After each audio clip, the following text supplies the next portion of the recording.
We have so few opportunities to have frank and open discussions around forestry around the world. And there are huge problems in our forests right now that we need to have some honest, open dialogue about. Les défis sont les mêmes, quel que soit le pays, pays développé, pays en développement. Whether it's climate change, whether it's indigenous people, whether it's rural communities, invasive species. Et je crois que c'est ça qui est unique pour le Mega.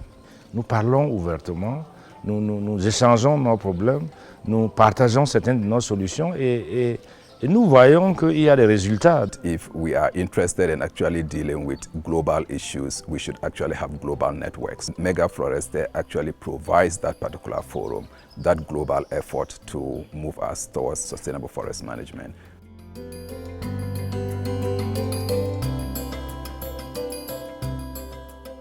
MegaFlorestais has been brought together by Rights and Resources Initiative for the last 9 years. We convene 15 leaders from the largest forested countries of the world to talk about issues around forest governance. Tous les continents sont réunis ici.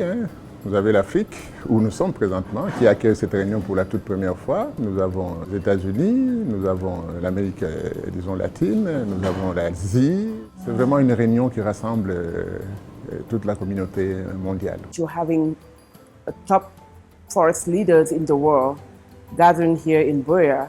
So this is really an interesting moment to talk about the future of the forest. So how to really preserve the forest, but also how to recognize the rights of local communities and indigenous people whose really livelihood depend on this forest. MegaFlorestais offers a unique opportunity to meet colleagues, global colleagues who are leading forestry organizations. And so the opportunity to meet in an informal setting forges connections and relationships that I can take into any other setting in the future. 一个国家的智慧总是有限的，久久归一。虽然不同国家林业发展的经验不同，但是我觉得一些基本的思路取向都是一致的，所以我觉得呢，开展这样的交流，对于任何一个国家的林业发展都是必要的。In my country, more or less 6 million people living in or surrounding the forest and depending their livelihood from the forest. So that's why we need to hear and to see from the others to get input to our development in Indonesia. What's happened in Indonesia on forest tenure reform in the last couple of years is very remarkable and really important, not only for Indonesia but for the world. Via RRI and MegaFlorestais, and particularly the local organizations that have been pushing for reform for a long time, together has brought the Ministry of Forestry to the table and more supportive of tenure reform. And we're particularly interested in finally coming to Africa and Cameroon in particular because this issue is so important in Central Africa and Cameroon is ripe for change. Le Cameroun a déjà organisé 2 réunions sous-régionales qui regroupaient l'Afrique de l'Ouest et l'Afrique centrale sur les problèmes de l'accès à la terre.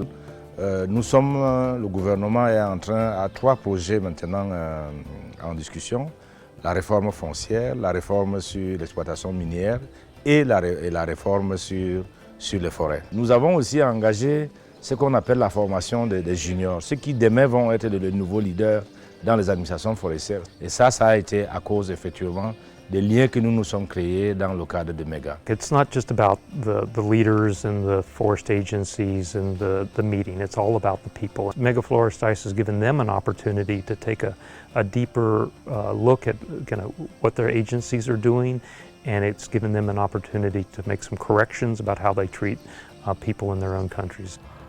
With this working or collaboration between government and civil society, I think this is a way to continue to encourage Cameroon government to go forward and to create these impacts and insights which can inspire other African countries. It's again saying, how can we get these communities to manage the forest resource properly? And the best way is to recognize their rights And so a lot of the focus has been in how do you engage the communities, how do you work with governments, because the reality is, again, most of the forests are owned by the governments. How can we sort of devolve some of those management rights and legal rights so that they can look after their own community?